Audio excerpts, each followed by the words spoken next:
আগামী 16 ডিসেম্বরের মধ্যে বাংলাদেশের আওয়ামী লীগের নেতাকর্মীর একটি ভালো নিউজ পাবেন।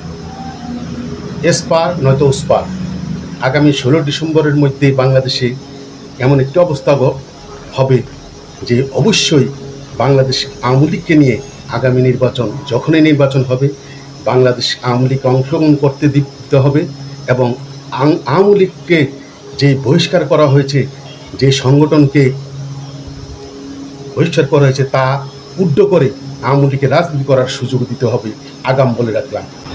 এই টাকলু, ফুয়াদ, মঞ্জু, নুরুকে কিছু দেখা গেছে, কিন্তু এগুলো তো বাংলাদেশের চতুর্থ পঞ্চম শ্রেণীর রাজনীতিবিদ, যাদের কোনো গ্রহণযোগ্যতা নাই। আজকে তারা জাতীয় নেতা হয়ে তারা সেনাবাহিনীর বিপক্ষে কেমন কথা করছে, থ্রেটিং দিচ্ছে, বঙ্গবন্ধু শেখ হাসিনাকে তুচ্ছ তাচ্ছল্য করে কথা হচ্ছে। আমি একজন ক্ষুদ্র কর্মী হিসাবে বলতে চাই জীবনের অভিজ্ঞতাকে, এই টাকলু, ফুয়াতরা, মঞ্জুরা, আওয়ামী লীগ তো এই দুঃসময়ে পাশের দেশে আশ্রয় পেয়েছে এবং পাশের দেশ সহযোগিতা করে তাদেরকে রেখেছে ওখানে। আর তারা এই টাকলু, ফুয়াতরা এই ভারতের ওই সাইড, চারিদিকে ভারত ছাড়া সাগর আছে, এই সাগরে পরে মরতে হবে, না তো আরাকান আর্মির হেফাজতে থেকে তাদের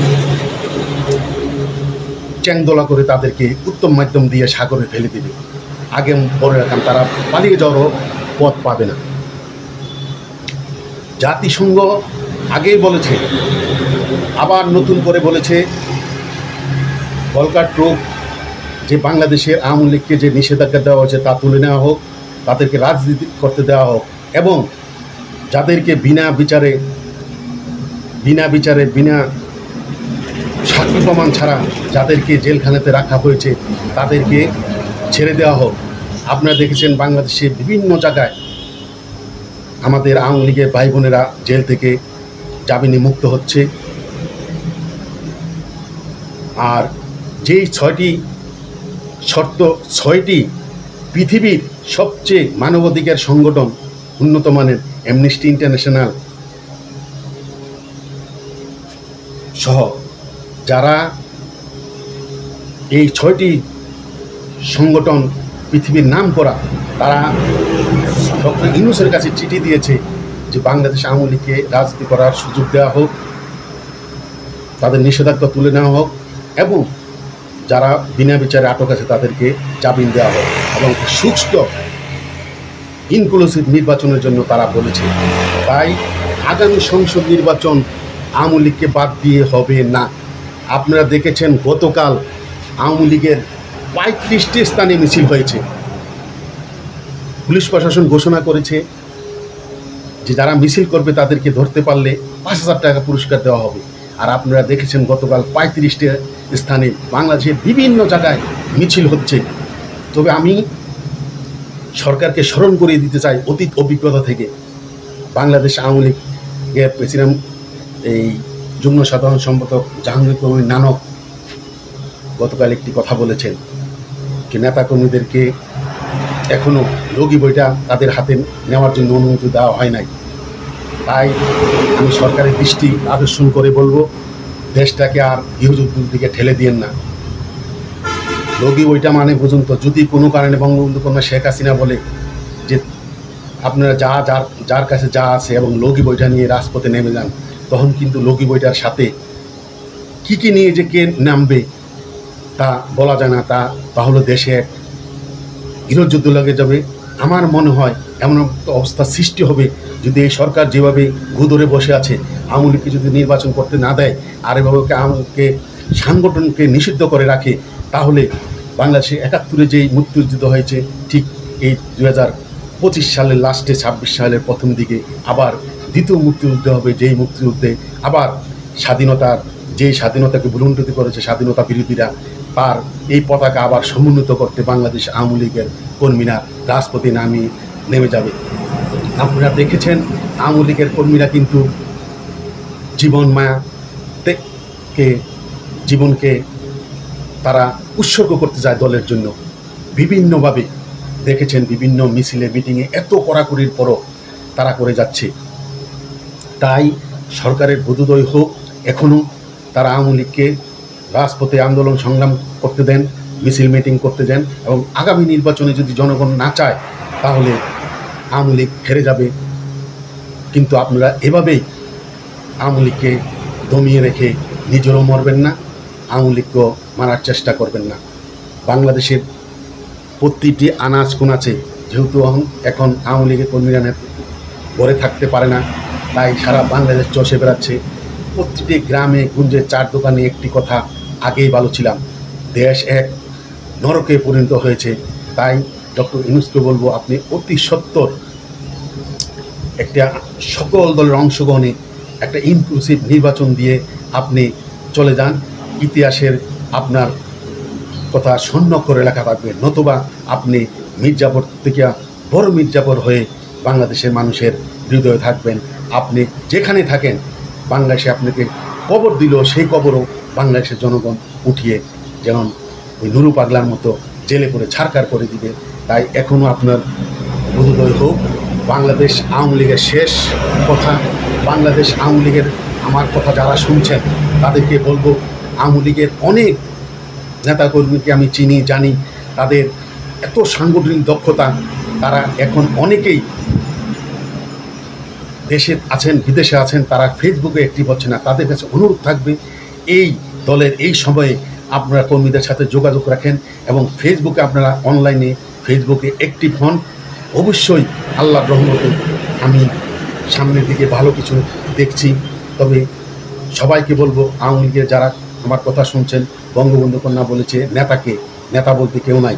এখন যারা রাজপথে আন্দোলন সংগ্রামে ফেসবুকে যারা দলের জন্য কাজ করে তারাই আগামী দিনের নেতা। তাই বঙ্গবন্ধু কন্যা শেখ হাসিনা প্রতিটি নেতাকর্মীর ফেসবুকে এবং অনলাইনে বিভিন্নভাবে যারা দলের জন্য কাজ করছে তারা দেখছেন। অবশ্যই ভবিষ্যতে তাদের মূল্যায়ন হবে। আন্তর্জাতিক অপরাধ ট্রাইব্যুনালে যারা এখনও চাকরিরত সেনাবাহিনীর অফিসার এবং অনেকে সাবেক হয়েছেন, রিটায়ার্ড করেছেন, এবং বাংলাদেশ আওয়ামী লীগের বঙ্গবন্ধু কন্যা শেখ হাসিনা, আমাদের প্রিয়তী শেখ হাসিনা সহ সম্ভবত 25-30 জনকে আসামি করে যেই মামলাটি হয়েছে, এটা একটা মেটিকুলার ডিজাইনিং। এর মূল মন্ত্রটা হলো,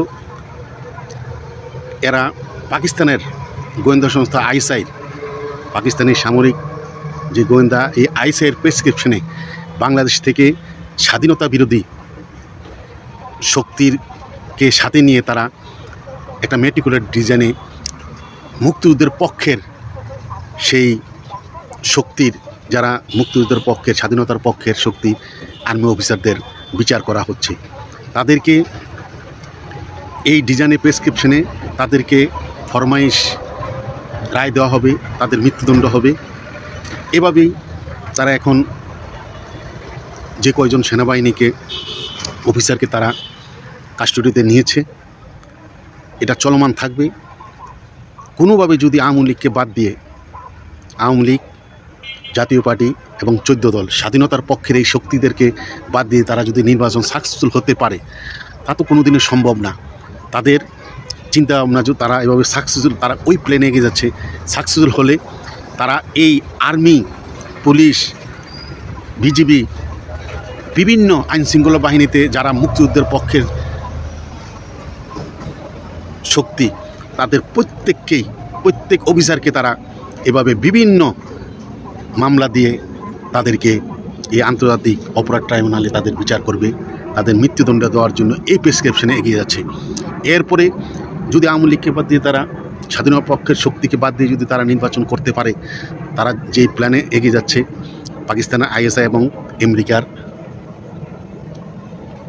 সিআইএর প্রেসক্রিপশনে, তখন তারা মুক্তিযুদ্ধের, বাংলাদেশের মুক্তিযোদ্ধা যারা আছে, মুক্তিযোদ্ধার যারা বিভিন্ন বীরোত্তম, বীরশ্রেষ্ঠ, বিভিন্ন খেতাবপ্রাপ্ত মুক্তিযোদ্ধা আছে, সাহসী মুক্তিযোদ্ধা, তারা এই পাকিস্তানের বিরুদ্ধে যুদ্ধে সাহসী ভূমিকা রেখেছে, তাদেরকে এর পরবর্তীতে তাদেরকে একে একে তাদের বিচার করা হবে। তাদেরকে এমন একটি মেটিকুলার ডিজাইন করা হবে, মানুষকে বুঝতে দেবে না তারা আসলে, তাদের প্রোগ্রামটা হলো 71 সালে যুদ্ধে পাকিস্তানি সেনাবাহিনীকে হত্যা করেছে, এদেশকে মুক্ত করেছে, স্বাধীনতা এনেছে, সেই 70 বছর আগের 50-60 বছর 53 বছর আগের সেই তার অ্যাকশন নেওয়ার জন্য তারা মেটিকুলার ডিজাইনে এগিয়ে যাচ্ছে। কিন্তু আমি আমার জীবনের ক্ষুদ্র রাজনৈতিক জীবনের অভিজ্ঞতা আমি বলতে পারবো, তারা এই মেটিকুলার যে ডিজাইন করছে এই ডিজাইনে তারা পাকিস্তানের আইএসের সহযোগিতা যারা যা করতে যাচ্ছে তারা সাকসেসফুল হবে না। কারণ আমি আপনাদেরকে বলছি, একটু ইঙ্গিত দিচ্ছি, আপনারা দেখেছেন ভারত কিন্তু মরণ কামড় দিবে, ভারত মরণ কামড় দিবে। অজিত দোভাল সে কিন্তু তার সর্বোচ্চ ক্ষমতা প্রয়োগ করবে। তারা কিন্তু দেখছে যে সামনের নির্বাচনটা আওয়ামী লীগকে বাদ দিয়ে করে কিনা, তারা কি প্ল্যানে এগিয়ে যাচ্ছে। মরণ কামড় দিবে যেই আমেরিকার ডিপ স্টেটের সহযোগিতায় ইউনূস এসেছে, এটা তো দিনের আলোর মতো স্পষ্ট বাংলাদেশের প্রতিটি মানুষ বুঝতে পারছে। এই ডিপ স্টেট এখন এই আমেরিকা, আপনারা দেখেছেন মোদির সাথে কিছুদিন পূর্বে মোদিকে টেলিফোন করেছিল ট্রাম্প, মোদি ধরে নাই টেলিফোন, কিন্তু এরপরও মোদি বলেছে আমি আমার প্রিয় বন্ধুর সাথে আমি কথা বলেছি। আবার এই 2 দিন আগে দীপাবলি উৎসব উপলক্ষে শুভেচ্ছা জানানোর জন্য মোদিকে টেলিফোন করেছে ট্রাম্প। কিন্তু আজকে আবার পত্রিকায় দেখলাম যে 50% শুল্ক হার করেছিল, সেই 50% থেকে সম্ভবত এখন 15.5-16% নিয়ে আসছে। মোদি কতটুকু নত হয়েছে, তাই এখানে এখন ট্রাম্পের কোনো কার্যক্রম চলবে না। এখানে এই দক্ষিণ এশিয়াতে, বিশেষ করে বাংলাদেশ, নেপাল, ভুটানে, শ্রীলঙ্কায় মোদির প্রেসক্রিপশনে চলতে হবে। তাই ইনশাল্লাহ আল্লাহর রহমতে এই ডক্টর ইউনূস যেই খেলা খেলছে তার খেলা সফল হবে না। ইনশাল্লাহ আপনারা এই 16 ডিসেম্বরের পূর্বে একটা ভালো নিউজ পাবেন। অবশ্যই এই স্বাধীনতা পক্ষের বিপক্ষের স্বাধীনতা বিরোধী যে শক্তি ঐক্যবদ্ধ হয়ে সেনাবাহিনীকে নিঃশেষ, সেনাবাহিনীকে স্বাধীনতার পক্ষের যারা ওই বীর অফিসারদের যারা হত্যা করার জন্য প্রেসক্রিপশন নিয়ে তারা আন্তর্জাতিক অপরাধ আদালতকে ব্যবহার করে যে ফরমাইশ রায়ের মাধ্যমে তাদেরকে মৃত্যুদণ্ড দেওয়ার জন্য তারা যেই প্রেসক্রিপশন এগিয়ে যাচ্ছে, ইনশাল্লাহ আল্লাহর রহমতে তারা সাকসেসফুল হবে না। এবং আমি বলবো সারা বাংলাদেশের আওয়ামী লীগের নেতাকর্মী ভাই বোনেরা এবং স্বাধীনতার পক্ষের শক্তি যারা হয়তো আওয়ামী লীগকে পছন্দ না করেন, এরপরও মুক্তিযুদ্ধকে বুকে ধারণ করেন, সে জাতীয় পার্টি হোক, 14 দলের হোক বা যে কোনো নাগরিক হোক, সবার কাছে বলবো আপনারা সবাই ঐক্যবদ্ধ থাকুন। স্বাধীনতার এই পতাকা জমানো সমুন্নত রাখতে আমরা আবার আরেকটি 71-এর স্বাধীনতার পর স্বাধীনতা পেয়েছি যুদ্ধ করে, আর এবার স্বাধীনতা রক্ষা করার জন্য আমাদেরকে দ্বিতীয় মুক্তিযুদ্ধের দিকে এগিয়ে যেতে হবে। একথা বলে আমার কথা এখানে শেষ করছি। জয় বাংলা, জয় বঙ্গবন্ধু।